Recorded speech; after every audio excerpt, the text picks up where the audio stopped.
Good morning, I am Kevin Price, delighted to be with you on this already Monday morning, well into September. Time goes fast when you're having fun, and even when it's not so much fun, it still seems to go fast. But today it is going to be fun. I can already tell, I can sense it in my bones, or that could be arthritis. But we're going to have a good show here. I am going to spend some time with a gentleman who's going to, talk about some sobering facts that everyone needs to be aware of. Scott is Scott Halliwell. He's a nationally known USAA wealth manager and certified financial planner and insurance expert. By the way, what kind of credentials do you bring to your profession? And welcome to the program.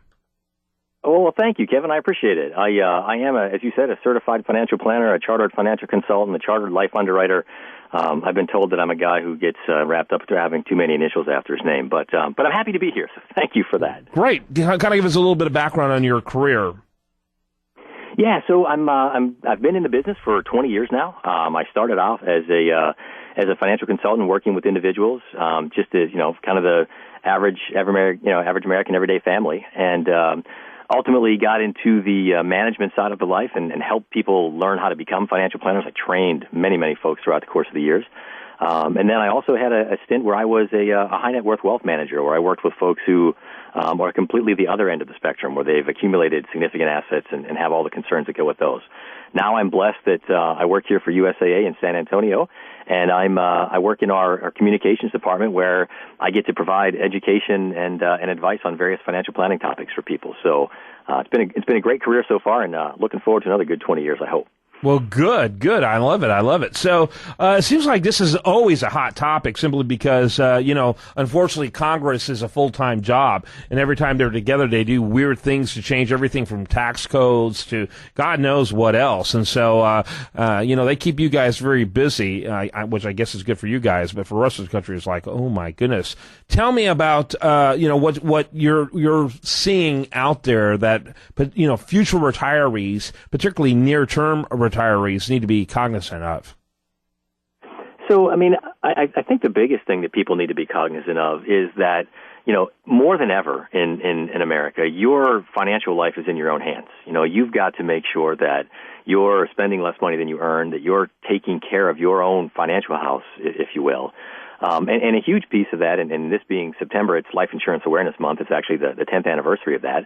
A huge piece of that is life insurance and making sure that if you were to pass away, that you've got your family will be okay, that you've got your I's dotted and T's crossed, and that you've got a situation where they're going to be okay financially if something were to happen to you. There's a Life Insurance Awareness Month.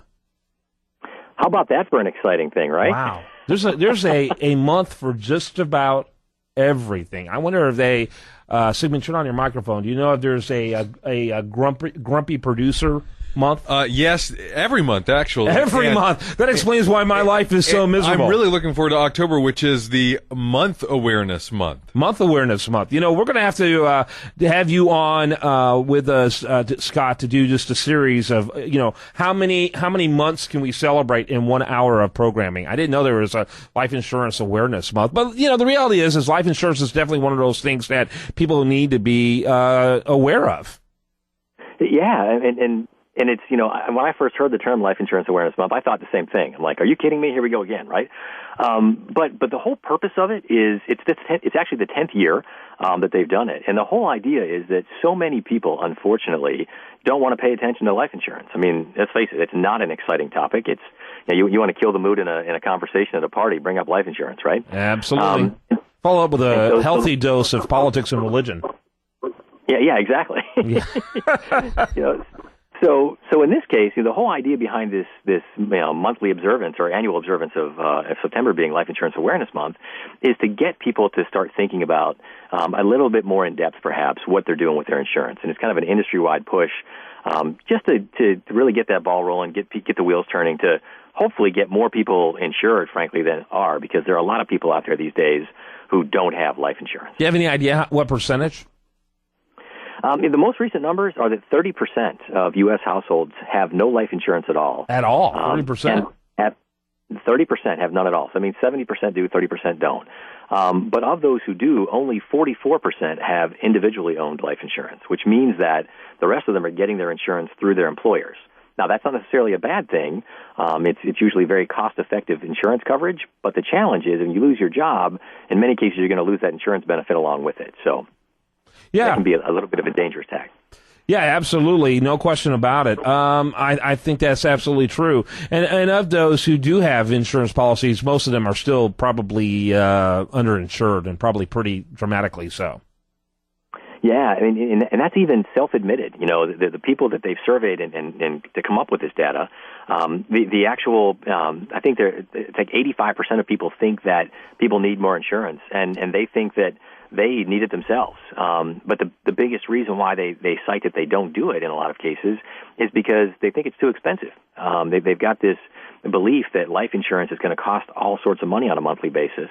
And so because of that, they don't investigate it. And when you get a little bit deeper into that, what we found is that the people who think it's too expensive, they actually think it's about 3 times more expensive than what it really is. Yeah, absolutely. That's interesting. Well, I know you've got another radio program right after this, although it's not nearly as good as this one. But I wanted to, before I let you go, what part of the country are you in? I'm in San Antonio, Texas. Are you helping people all over the country, or are you mainly helping people here in Texas? So we help people all over the country. I mean, USAA is a full services financial services firm. So we cover the whole gamut. You personally for USAA. So my role at USAA, I'm actually sort of a corporate spokesperson for personal finance. There's a section of our website where I answer financial planning questions for people. So I guess the short answer to the question is when I'm helping people, I'm helping them all around the world because we get questions from USAA members literally around the globe. Awesome. What's your website before I let you go? It's USAA.com. 2 A's. USAA.com. That's shocking. Scott, thanks so much for being with us. You did a great job. Thanks, Kevin. My pleasure. I appreciate you having me on. All right, coming up next, we've got much more for you. I do want to remind you the best content here shows up over there at USDailyReview.com. You're listening to The Price of Business.